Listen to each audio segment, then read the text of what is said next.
अस्सलाम वालेकुम स्टूडेंट्स, उम्मीद है आप सब खैरियत से होंगे। पिछली वीडियो में हमने उर्दू अलिफ के काम में अपने सबक नंबर 7 शहरी दिफा की मश्क के इब्तिदाई निस्फ हिस्से का काम किया था, यानी सवाल नंबर 1 तक 5 हमने हल किए थे। आज हम अपनी मश्क का बकिया निस्फ हिस्सा मुकम्मल करेंगे। आइए सवाल नंबर 6 से मश्क हल करना शुरू करते हैं। उसके बाद अगला सवाल है एराब की मदद से तलफ़्फ़ुज़ वाज़ेह करें। ये भी आपके लिए मैंने अलग से लिख के दिया है, ये भी आपने कॉपीज़ पे काम करना है ताकि आप तक दुरुस्त एराब जो है वो पहुंच जाए। तो मैं आपको दिखाती हूँ आपने किस तरह से एराब लगाने हैं। पहला लफ्ज़ है हमारे पास ताउन। ते पे ज़बर, एन पे ज़बर, अलिफ साकिन है, कोई अलामत एराब नहीं आएगी। वाव पे पेश, नून पे अलामत जज़म। ताउन। रूनुमा, रे पे पेश, वाव पे जज़म, नून पे पेश, मीम पे ज़बर। रूनुमा। इवज़, एन के नीचे ज़ेर, वाव पे ज़बर, ज़ाद पे अलामत जज़म। गामज़न, गाफ पे ज़बर, मीम पे अलामत जज़म, ज़े पे ज़बर और नून अलामत जज़म साकिन है। गामज़न। इह्तिमाम, अलिफ के नीचे ज़ेर, हे पे अलामत जज़म, ते के नीचे ज़ेर, मीम पे ज़बर और अगला मीम जो है अलिफ के बाद वो साकिन है, अलामत जज़म लगाएंगे। इह्तिमाम। सुकून, सीन पे पेश, काफ पे पेश, वाव और नून दोनों साकिन है, अलामत जज़म लगाएंगे। लफ्ज़ है सुकून।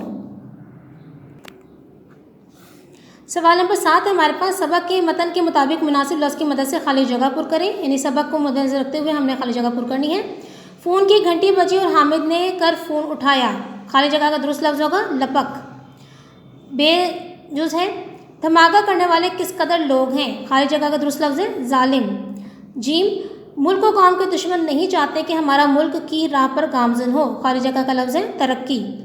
दाल, मुल्क व कौम के दुश्मन चंद सिक्कों के कीमती जानों का सौदा करते हैं। खाली जगह का दुरुस्त लफ्ज़ है इवज़। है, हामिद अब्बा जान की बातें बड़ी से सुन रहा था। खाली जगह का लफ्ज़ है दिलचस्पी। दाल, ज़ख्मियों को खुली और ताज़ा में लाना चाहिए। खाली जगह का लफ्ज़ है हवा।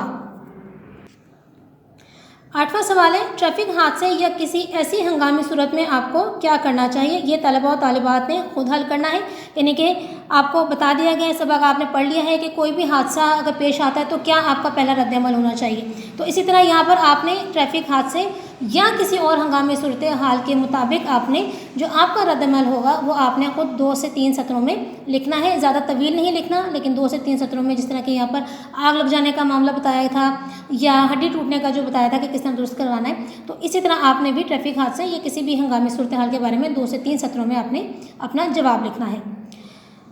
सवाल नंबर 9 है वाहिद की जमा और जमा के वाहिद लिखिए। धमाका, धमाके। कौम, अक़वाम। मुलाकात, मुलाकातें। इदारा, इदारे।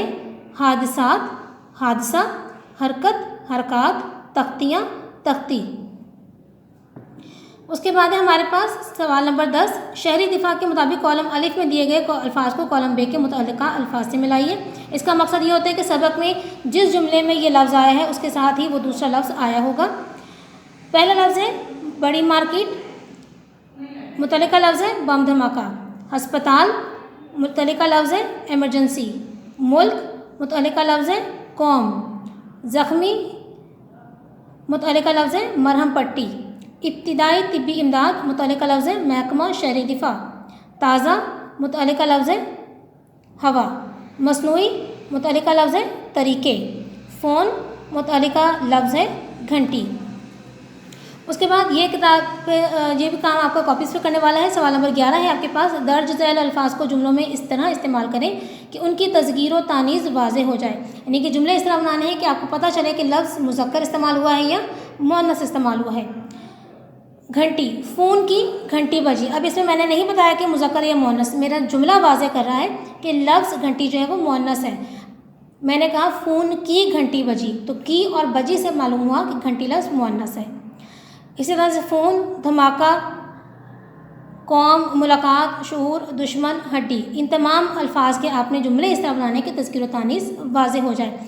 बाज़ औक़ात आप ऐसा जुमला बनाते हैं जो कवायद की रूह से तो दुरुस्त होता है लेकिन तज़कीर और तानीस के हवाले से गलत होता है। तो इस चीज़ का आपने बहुत ज़्यादा जहन में रखना है, एहसास रखना है कि आपका जुमला जो है वो कवायद के लिहाज से और तज़कीर और तानीस के लिहाज से, दोनों लिहाज से दुरुस्त होना चाहिए।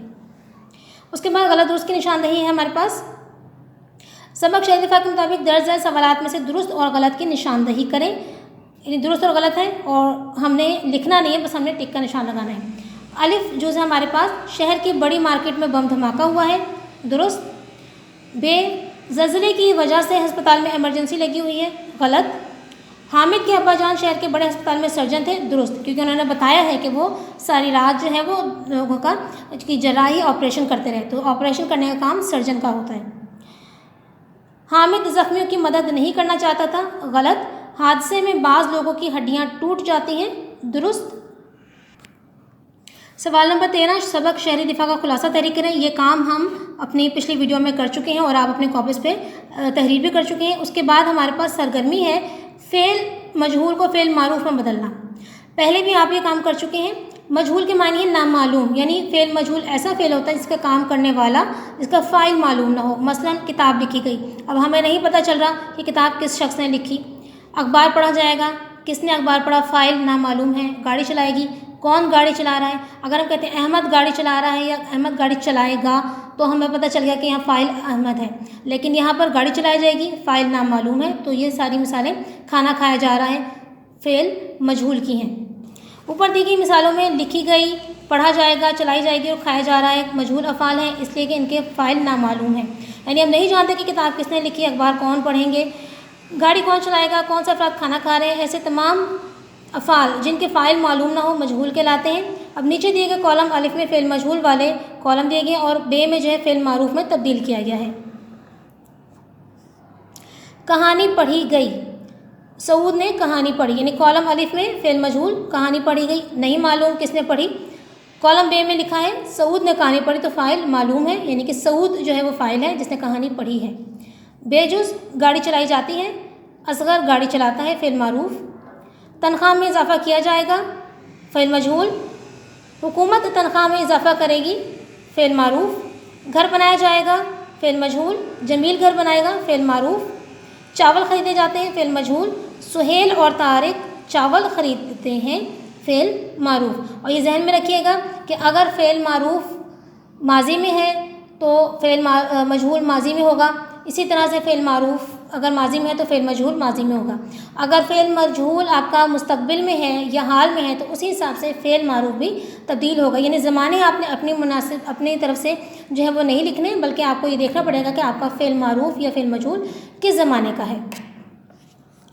उसके बाद अगला सवाल है हमारे पास, तजनीस मानवी में इम्तियाज़, यानी कि जब किसी जुमले में दो या दो से ज़्यादा अल्फाज इस तरह के इस्तेमाल हो कि लिखने में उनकी शक्ल और पढ़ने में उनकी आवाज़ एक जैसी हो मगर उनके मानी एक दूसरे से मुख्तलिफ हों, तो उनको तजनीस मानवी कहा जाता है। मिसाल देखिए, ज़्यादा सोना नुकसानदेह होता है। यहाँ पर सोना जब वो नींद की कैफियत में है, तो इसके बाद हमारे पास सोना बहुत महंगा हो गया, तो यहाँ पर सोना कीमती धात है। दोनों लिखे एक तरह से जा रहे हैं, तलफ़ुज़ एक जैसा है, बोलने का तरीका एक जैसा है, लेकिन मायनी के लिहाज से दोनों, इस्तेमाल के लिहाज से दोनों मुख्तलिफ हैं, तो ये तजनीस मानवी है। दूसरी मिसाल देखिए, दूध से खोया बनता है, यहाँ दूध से तैयार होने वाला खोया मुराद है, और आपने क्या खोया क्या पाया, यहाँ खोया का मतलब ज़ाया करना, गुम होने के मानों में। एक ही जुमले में तजनीस मानवी का इस्तेमाल मैंने यहाँ पर लिखा है, देखिए आप भी अपनी किताबों पर ये लिखेंगे लाजमी। ज़मीन पर पड़ा है, अब देखें पर और पर तलफ़ुज़ एक जैसा है, मानी मुख्तलिफ हैं।